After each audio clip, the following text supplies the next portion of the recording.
new relations with Russia's closest allies, and one of these is, of course, China. There's a lot of speculation lately about a possible reset of EU-China relations. Do you support this possible reset, and do you think the conditions are right for it? And just second on Israel, the decision to launch the review, can you tell us a bit more how many member states were in favor, what are the next steps, what's the time frame, and if you think it's a political signal strong enough? Thank you. Yes, thank you for your question. First on China. We have the discussion on China coming on up in June in Foreign Affairs Council. So I would not run ahead of the curve here, but really try to listen the positions of member states on China, because we are in this turbulent and changing world, and we need to listen what are the views around the table to put together really a common position.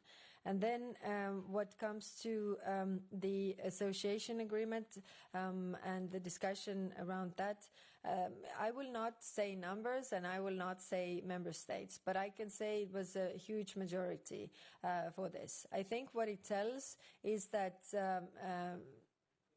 the countries see that the situation in Gaza is untenable, and what we want is to really help the people, and what we want is to unblock the humanitarian aid so that it will reach the people there. It is, the trucks are behind the borders. There are thousands of trucks, and like I said, the 100 trucks that came in, it's a welcome step, but it's not enough because the needs are much bigger. These humanitarian aid is very much financed by the European Union, and that's why the member states are also very keen on sending this message that the suffering of the people is untenable. Thank you. The lady, fourth row, yes. Tatiana Vysotska, European Pravda, Ukraine. I would like to come back to 18th package of sanctions. What is your prediction when it may be adopted? You said fast track, you said it will be quick. Will it be during the Polish presidency or Danish presidency? Because if it will be strong, some countries, some members may block it. As, for example, Hungary is blocking Ukrainian accession. And this is my second question. It's not the topic of the discussion, but today in the morning we saw Marta Kos, who also participated in the meeting, and she was talking about the necessity of opening the first cluster with Ukraine. Are there any news? What did you discuss with Marta Kos? And maybe Hungary is, moving forward in this question, or no? Mm-hmm. Thank you.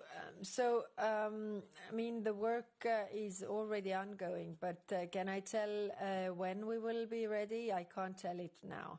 And I can't also, it always is. One member state is, this is not going. The other one is saying, we need to find something else. So it's always very intense debates, and I can't estimate how long it will take. But if the necessity and need from the member states is there to move fast, to send a strong signal, to put the pressure that also Russia wants to end this war, then we need to move fast. On enlargement, there were many member states around the table who were pointing out that we need to move on with the enlargement and unblock the opening of clusters. So we are working on that, and definitely Enlargement Commissioner is doing a great job. Thank you. The gentleman over there. Yes. Hello, Victor Emelin from Swedish News Agency. Just coming back to the association agreement and the discussion on Middle East. Were there any discussions on sanctions against the Israeli ministers, for instance, or settlers or anything else? Thank you. Yes, the sanctions on settlers, we have, it's prepared. We have had those discussions, but unfortunately, it was blocked by one member state. Thank you.